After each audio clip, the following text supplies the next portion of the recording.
అమెరికాకు Iran shock ఇచ్చింది. తాత్కాలిక సీజ్ ఫైర్ ఒప్పందానికి నో చెప్పింది ఇరాన్.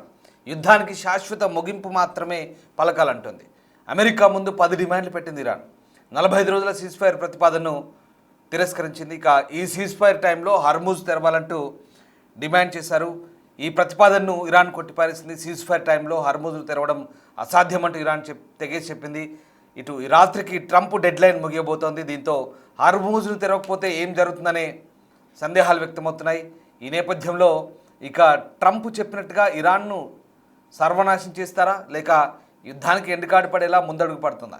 ఇరాన్ పెట్టిన 10 డిమాండ్లపై ట్రంప్ ఎలా స్పందిస్తారనేది మాత్రం ఇప్పుడు ఆసక్తికరంగా మారుతుంది. పశ్చిమాసియా యుద్ధ నేపథ్యంలో అమెరికా చేసిన కాల్పుల విరమణ ప్రతిపాదనను ఇరాన్ తిరస్కరించింది. ఈ మేరకు పాకిస్తాన్ ద్వారా తన స్పందనను తెలియజేసినట్లుగా ఇరాన్ అధికారిక media Islamic republic news agency చెప్తోంది. తాము తాత్కాలిక సంధికి సిద్ధంగా లేమని ఇరాన్ తేల్చి చెప్పింది. ఈ యుద్ధాన్ని శాశ్వతంగా ముగించాల్సిన అవసరాన్ని నొక్కి చెప్పింది.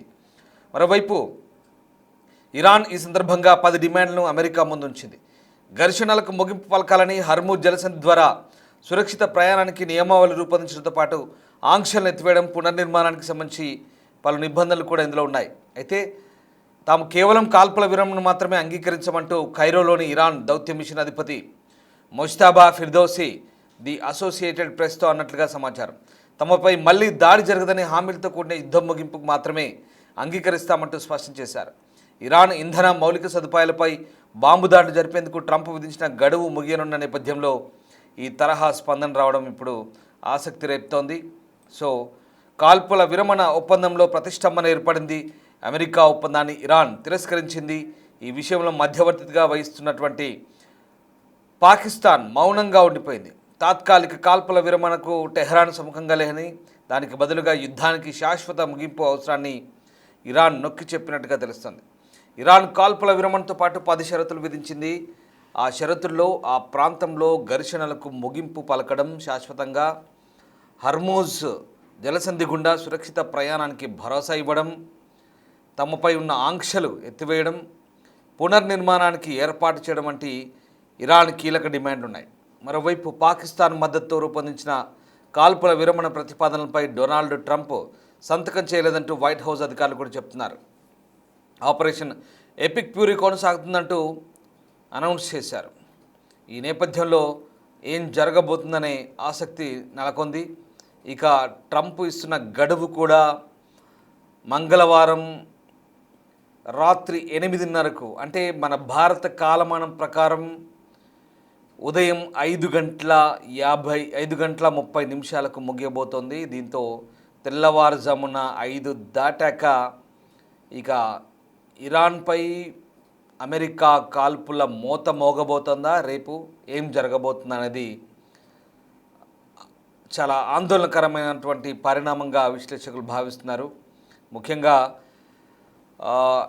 ట్రంప్ ట్రూత్ సోషల్ వేదికగా అత్యంత కఠినమైన హెచ్చరికలు ఇచ్చారు. ఇరాన్ కాలమానం ప్రకారం హర్ముజ్ జలసంధిని బుధవారం తెల్లవారుజామున చమురు రవాణా కోసం పూర్తిగా తెరవకపోతే ఇరాన్లోని అన్ని ప్రధాన మంత్రులు విద్యుత్ కేంద్రాలను పేల్చివేస్తామంటూ బెదిరించారు. Power plant day, bridge day అంటూ అభివర్ణిస్తూ ఇరాన్ ఎన్నడూ చూడని రీతిలో దాడులు ఉంటాయంటూ దానికి బూతులు కూడా జోడించాడు. ఇక ఈ ట్రంప్ విధించిన గడువు సమీపిస్తున్న తరుణంలో పాకిస్తాన్, ఈజిప్టు, తుర్కీ దేశాలు మీడియేటర్లుగా రంగంలోకి దిగాయి. యుద్ధాన్ని నివారించేందుకు 45 రోజుల తాత్కాలిక కాల్పుల విరమణ పాటించాలని ఒక ముసాయిదా ప్రణాళికను ఇరు దేశాల ముందు ఉంచారు. ఈ 45 రోజుల సమయంలో అమెరికా, ఇరాన్ ప్రతినిధులు నేరుగా లేదా మధ్యవర్తుల ద్వారా చర్చలు జరిపి యుద్ధానికి శాశ్వత ముగింపు పలికేలా ఒక సమగ్ర ఒప్పందానికి రావాలనేది ఈ ప్లాన్ ఉద్దేశం. అయితే ఈ ప్రస్తుతానికి ఇరాన్ ఈ జలసంధి గుండా కేవలం కొన్ని ఎంపిక చేసిన దేశాల నౌకలు మాత్రమే అనుమతిస్తుంది. దీనివల్ల ప్రపంచవ్యాప్తంగా చమురు సరఫరాకు ఆటంకం కలుగుతుంది. అయితే మధ్యవర్తుల ప్రతిపాదన ప్రకారం యుద్ధం ముగిసేలోపు ఇరాన్ ఈ జలసంధిని పూర్తిగా తెరవాల్సి ఉంటుంది. దీనికి ప్రతిగా అమెరికా తన దాడులు నిలిపేసి శాంతి చర్చలకు మొగ్గు చూపాలంటూ సూచిస్తున్నారు. ఈ చర్చల్లో ప్రధానంగా పాకిస్తాన్ ఆర్మీ చీఫ్ అసీం మునీర్ అత్యంత కీలక పాత్ర పోషిస్తున్నారు. ఆయన ఆదివారం రాత్రంతా అమెరికా ఉపాధ్యక్షుడు జేడీ వాన్స్, చర్చల ప్రతినిధి స్టీవ్ విట్కాఫ్, ఇరాన్ విదేశాంగ మంత్రి అబ్బాస్ అరాక్చి ఇలాంటి నేతలతో ఫోన్లో సంప్రదింపులు జరిపారు.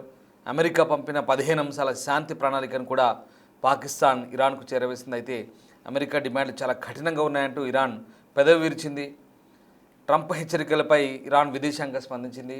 విదేశాంగ శాఖ ఈ అల్టిమేటాలు యుద్ధ నేరాలకు పాల్పడతామనే బెదిరింపుల మధ్య చర్చలు జరపడం సాధ్యం కాదంటూ స్పష్టం చేసింది. గత కొద్ది రోజులుగా ఇరాన్పై చేసినటువంటి దాడుల్లో యూనివర్సిటీలు, ఆసుపత్రులు, చమురు కేంద్రాలు దెబ్బతిన్నాయని, దీనికి పరిహారం చెల్లిస్తేనే ఆ జలసంధిని తెరుస్తామంటూ కొందరు ఇరాన్ అధికారులు వాదిస్తున్నారు. అలాగే గాజా లేదా లెబనాన్ తరహాలో పేరుకు మాత్రమే కాల్పుల విరమణ నుండి అమెరికా ఎప్పుడు పడితే అప్పుడు దాడులు చేస్తుందనే భయం కూడా ఇరాన్లో కనిపిస్తుంది. సో ఇప్పటి వరకు జరిగిన ఈ యుద్ధంలో ఇరాన్లో దాదాపు 2500 మంది పైగా మరణించారు. లెబనాన్లో 1500 మంది పైగా మరణించారు. ఇరాక్, గల్ఫ్ దేశాల్లో వందలాది మంది గాయపడ్డారు. డజన్ల సంఖ్యలో ప్రాణాలు కోల్పోయారు. అమెరికా కూడా 13 మంది సైనికులు కోల్పోయింది. ఇజ్రాయెల్ కూడా 25 మంది దాకా సైనికులు కోల్పోయింది. అంతకుమించి ఇంకా 10ల సంఖ్యలో పౌరులు కూడా చనిపోయారు, గాయపడ్డారు. ఇక ఈ నేపథ్యంలో ట్రంప్ విధించిన గడువులోపు మధ్యవర్తుల ప్రయత్నాలు సఫలమైతే ప్రపంచం మరో పెను విపత్తు నుంచి తప్పుకునే అవకాశం ఉంటుందని భావించాం. కానీ ఇప్పుడు ఇరాన్ సింపుల్గా నో చెప్పింది. దీంతో ఏం జరగబోతుందనేది ఇప్పుడు ఆసక్తికరంగా మారుతుంది. మరి ఇరాన్ నో చెప్పడంతో పశ్చిమాసియాలో యుద్ధాన్ని ముగించేలా జరుగుతున్నటువంటి ఈ పరిష్కారాలు ఏవైతే ఉన్నాయో దానికి ఇప్పుడు బ్రేక్ పడ్డట్టే కనిపిస్తుంది. ఇక పాకిస్తాన్, టర్కీ, ఖతర్, ఈజిప్ట్ వంటి దేశాలు చేస్తున్నటువంటి ప్రయత్నాలన్నీ కూడా ఇప్పుడు ఫెయిల్ అవుతున్నట్టుగా అర్థమవుతుంది. ఈ నేపథ్యంలో మరి ఏం జరగబోతుంది అనేది మాత్రం ప్రస్తుతం ఆసక్తికరంగా మారుతుంది. ఇవన్నీ ఇట్లా ఉంటే ఇరాన్, ఇజ్రాయెల్, అమెరికా యుద్ధం పీక్స్కు చేరుకుంటుంది. సీజ్ ఫైర్ ప్రతిపాదనతో యుద్ధం అవుతుందని ఓవైపు అందరూ భావిస్తుంటే అంతకు మించిన తీవ్రతతో దాడులు జరుగుతున్నాయి. ఇరాన్పై భీకర దాడులకు దిగింది ఇజ్రాయెల్. 3 కీలక ఎయిర్ బేస్లపై దాడి చేసింది ఇవాళ సోమవారం రోజు. ఐడిఎఫ్, ఇజ్రాయెల్ డిఫెన్స్ ఫోర్స్ ఈ అంశాన్ని వెల్లడించింది. ఈ దాడిలో యుద్ధ విమానాలు, హెలికాప్టర్లు, మిలిటరీ యుద్ధ సామాగ్రి పూర్తిగా ధ్వంసమైనట్లుగా చెప్తున్నారు. ఇరాన్ ఇంటెలిజెన్స్ చీఫ్, అలాగే క్వాడ్ ఫోర్స్ యూనిట్ చీఫ్ వీళ్ళని అంతం చేసినట్లుగా అంతకుముందే ఐడిఎఫ్ ప్రకటించింది. ఇక IRGC intelligence major general Majid Khademini మట్టుబెట్టినట్లుగా మధ్యాహ్నమే అనౌన్స్ చేశారు. వీటితో పాటు క్వాడ్స్ ఫోర్స్ 840 యూనిట్కి చెందినటువంటి సీనియర్ని కూడా చంపినట్టు చెప్తున్నారు. ఇజ్రాయెల్ ప్రజల ప్రాణాలతో చెలగాటమాడాలని చూసే ఎవరినైనా కూడా చంపుతామంటూ ప్రధాని బెంజమిన్ నెతన్యాహు కూడా హెచ్చరించిన దృశ్యాలు మనం చూసాం. సో యుద్ధం అవసరమని ఇరాన్ నాయకత్వం భావించినన్ని నాళ్ళు యుద్ధం కొనసాగుతూనే ఉంటుందంటూ ఇరాన్ అయితే చెప్తుంది. యుద్ధం తర్వాత తమ శత్రువులు పశ్చాత్తాపం చెందాల్సి ఉంటుందంటూ ఆర్మీ స్పోక్స్ పర్సన్ మహమ్మద్ అక్రమిని అంటున్నారు. ఇక అంతకుముందు ఇరాన్లోని సౌత్ పార్ గ్యాస్ క్షేత్రంపై ఇజ్రాయెల్, అమెరికా జరిపిన దాడిలో భారీగా నష్టం జరిగింది. 25 మంది చనిపోయారు. సౌత్ పార్ సహజవాయు క్షేత్రం డ్యామేజ్ అయింది. ఇక దీంతో అటు గల్ఫ్ దేశాలపై ఇరాన్ దాడికి దిగింది. సో ఇదంతా జరుగుతుంటే మరోవైపు ఇక్కడ ఓవరాల్ ఎపిసోడ్లో ఇక్కడ మనకు ఆలోచించాల్సిన విషయం ఏంటంటే, సో యుద్ధం ఆగుతుంది అనుకున్న వాళ్ళందరికీ కూడా ఇప్పుడు ఇరాన్ చాలా క్లియర్గా చెప్తోంది యుద్ధం ఆగే విషయంలో తమ షరతులు ఒప్పుకోవాలంటుంది. ముఖ్యంగా ఇరాన్ ఏం కోరుకుంటుందంటే ప్రధానంగా వాళ్లకు నష్టపరిహారం, అంటే ఇప్పటిదాకా జరిగినటువంటి ఈ యుద్ధానికి సంబంధించినటువంటి ఏదైతే ఉందో దానికంతటికి కూడా అమెరికా లేదా ఇజ్రాయెల్ ఇరాన్ పునర్నిర్మాణానికి వాళ్ళు డబ్బు ఖర్చు పెట్టాలని, అలాగే హర్ముజ్ జలసంధి విషయంలో ఒకవేళ తాము ఓపెన్ చేసినా ఎక్కడ ఇబ్బందులు లేకుండా సురక్షిత ప్రయాణాలు జరిగేలా అక్కడ సేఫ్టీకి భరోసా ఇవ్వాలని, సీజ్ ఫైర్ అని చెప్పి మధ్యలో కాల్పులకు దిగొద్దని, భవిష్యత్తులో ఎప్పుడు కాల్పులు జరపకుండా ఖచ్చితమైన హామీ ఇవ్వాలని, ఇవన్నీ కూడా వాళ్ళు పర్టికులర్గా కోరుతున్నారు. ఈ నేపథ్యంలో ప్రస్తుతం అమెరికా చేసిన ప్రతిపాదనలు, ఇరాన్ ప్రతిపాదనలు పరస్పర విరుద్ధంగా ఉన్నాయి కాబట్టి ఇక సీజ్ ఫైర్ జరిగే ప్రసక్తి లేదు. ఇక్కడ పాపం పాకిస్తాన్ అనాలి అంతే. ఇక మనం అంతకుమించి చేయాల్సిన ఏం లేదు. పాకిస్తాన్ వాళ్ళు సైలెంట్గా నోరు మూసుకొని పోయారు. ఎందుకంటే వీళ్ళకు చెప్పలేక వాళ్ళకి చెప్పలేక ఇక్కడ పాకిస్తాన్ చేస్తున్న ప్రయత్నాలన్నీ కూడా డొల్ల. సో ఏం సక్సెస్ కాలేదు, ఎందుకంటే పాకిస్తాన్ వైపు నుంచి బలమైన దౌత్య ప్రయత్నాలు రెండు వైపులా ఒప్పించే పరిస్థితుల్లో ఎక్కడా లేవు. అండ్ ఒప్పుకునేలా లేరు. ఫస్ట్ వాళ్ళు పాకిస్తాన్ ప్రయత్నం చేసిన ట్రంప్ ప్రతిపాదనలు ఇరాన్ ఒప్పుకునేలేదు, ఇరాన్ ప్రతిపాదనను ట్రంప్ ఒప్పుకునేలా కనిపించట్లేదు. ఇద్దరికి కూడా మధ్యలో ఇరాన్ అయితే ఏకంగా పాకిస్తాన్ చీకొట్టేసి వెళ్ళిపోయింది. సో ఇది పరిస్థితి.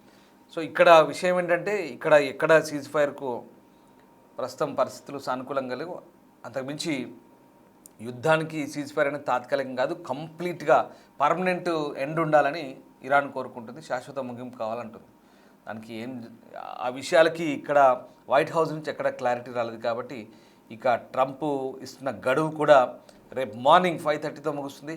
రేపు ఉదయం 5:30 తర్వాత ఏం జరగబోతుందో ఇక మనం అందరం వేచి చూడాల్సిందే.